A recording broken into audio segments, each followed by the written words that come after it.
Masih hidup di dalam bayang-bayang masa lalu pasti tidak menyenangkan. Kalian pasti merasa terganggu dengan apa yang pernah terjadi di masa lalu yang sampai saat ini belum bisa kalian lupakan atau move on dari masa lalu itu. Nah, ini loh 10 cara move on yang harus kalian lakukan dari masa lalu dan kejadian-kejadian buruk yang menimpa kalian. Move on dan melupakan peristiwa yang buruk dan menyakitkan memanglah tidak mudah. Namun hidup harus tetap berlanjut karena hidup yang kita jalani cuma satu kali. Bagi sebagian orang, ada satu atau dua peristiwa yang masih tersimpan dan membekas di dalam relung hatinya yang sangat sulit untuk dilupakan.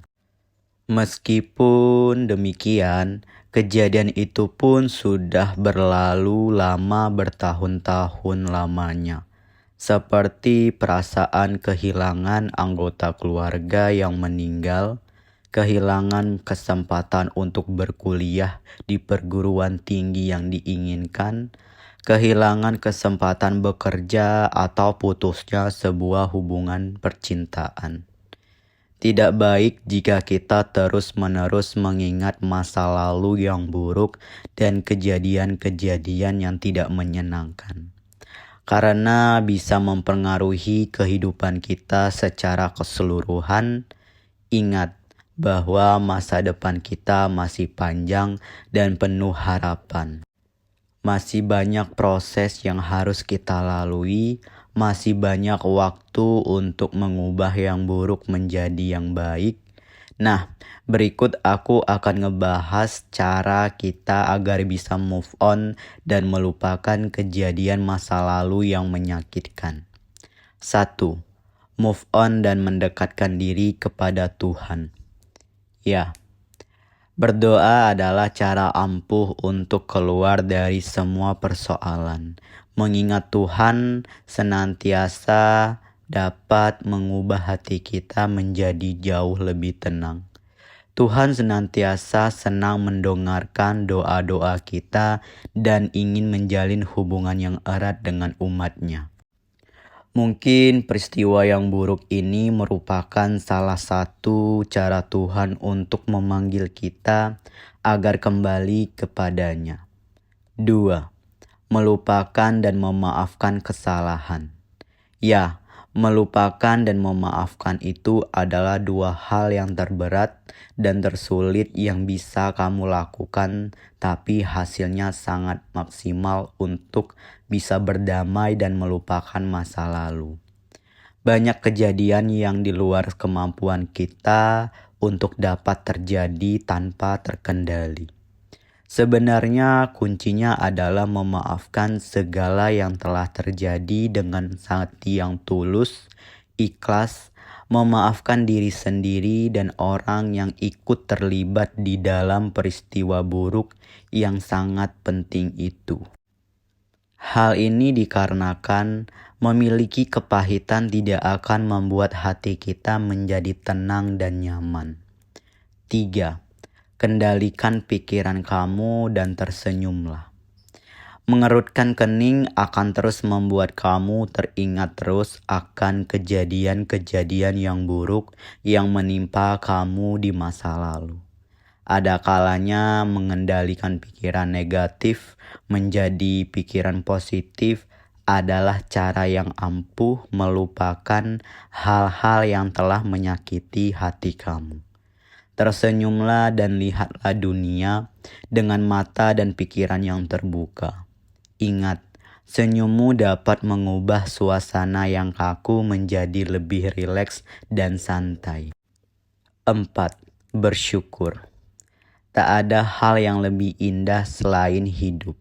Maka selagi kita masih hidup, harus bersyukur dengan apa yang telah kita dapat dan kita lalui.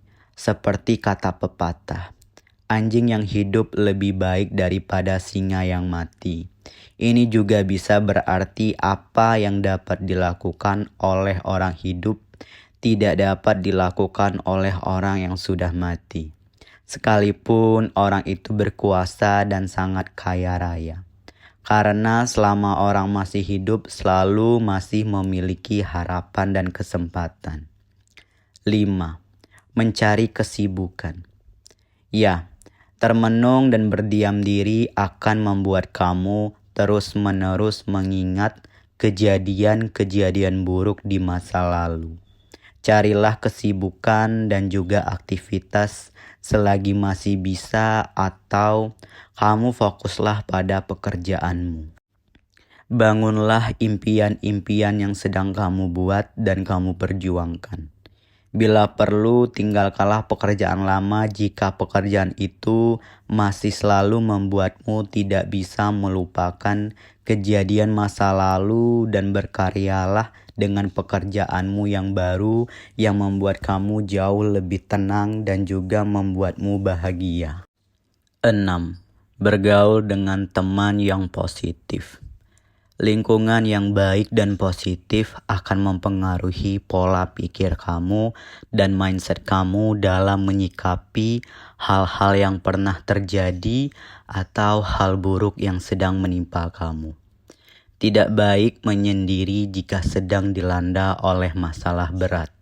Solusinya adalah pada kemauan kita untuk bergaul dengan teman-teman yang mau memberikan semangat dan membantu kita menyelesaikan persoalan yang sedang dihadapi. Bergabung dalam kelompok rohani atau religius merupakan salah satu cara agar pergaulan kita tetap positif. 7. Memperbaiki penampilan. Memotong rambut merupakan salah satu cara membuat hidupmu kembali bersemangat. Memakai gaya pakaian baru, berdandan membuat penampilan makin oke, berolahraga membuat kesehatan tubuh dan juga menjaga stamina tubuh, serta membuat penampilan kita menjadi lebih fresh. Jika sudah memiliki semangat penampilan baru, maka kesempatan bisa datang setiap saat. Bagi yang patah hati, bisa dengan cepat memperoleh cinta yang baru dan lebih baik. Dan kamu akan sangat bersemangat untuk menjalani hari-hari kamu ke depannya karena memiliki aura dan juga pikiran yang positif. 8. Mencoba lagi. Ya, mungkin sebagian orang merasa gagal, namun ia tidak putus asa. Ia terus bangkit dan semangat, terus mencoba lagi dan mencoba lagi. Selalu ada hikmah dalam setiap peristiwa yang terjadi. Namun kemauan yang disertai dengan kerja keras akan dapat mengubah dunia kamu. Seperti Arianna Huffington, seorang penulis kawakan dunia sekaligus pendiri media online terbesar. The Huffington mengepost yang bukunya pernah ditolak oleh 36 penerbit besar. Namun ia berhasil setelah ia mencoba kembali untuk ke-37 kalinya. Kegagalan adalah sukses yang tertunda. Demikian kata pepatah. Begitu pula dengan kesedihan dan kejadian-kejadian yang buruk. Anggaplah suatu kesempatan jika kita boleh mengalami kejadian yang tidak kita inginkan, misalnya patah hati. Jika dalam hubungan pertama gagal, kita masih diberi kesempatan untuk mengenal yang lain. 9. Banyak belajar hal baru. Selalu menyenangkan jika kita bisa belajar hal-hal yang baru di dalam hidup. Jangan terbentur pada pandangan masa lalu yang membuat kita enggan mempelajari hal yang baru. Ingatlah pada pengalaman para penemu dan para ilmuwan. Mereka selalu belajar hal-hal yang baru sehingga mereka bisa berhasil. Sesungguh-sungguhlah dalam mengalami sebuah ilmu atau mempelajari ilmu serta keterampilan sehingga membuat peluangmu menjadi jauh lebih besar lagi. Menyusun rencana baru. Keberhasilan harus direncanakan. Memiliki plan atau rencana adalah hal mutlak yang harus kamu miliki jika ingin kamu menggapai suatu tujuan atau cita-cita di masa depan. Karena tak ada sukses yang terjadi secara kebetulan. Terlalu sayang jika hidup hanya diikuti seperti mengikuti aliran air saja. Kita belum tahu kemana air itu akan mengalir. Apakah menuju lautan yang indah atau justru mengalir ke sungai yang penuh dengan sampah? Rencanakanlah kehidupanmu yang jauh lebih baik dan bermakna dan menjadi pribadi yang lebih teratur dan dekat dengan Tuhan. Nah, itulah 10 cara move on dari masa lalu dan juga kejadian-kejadian buruk yang tidak menyenangkan. Semoga informasinya bermanfaat dan terima kasih.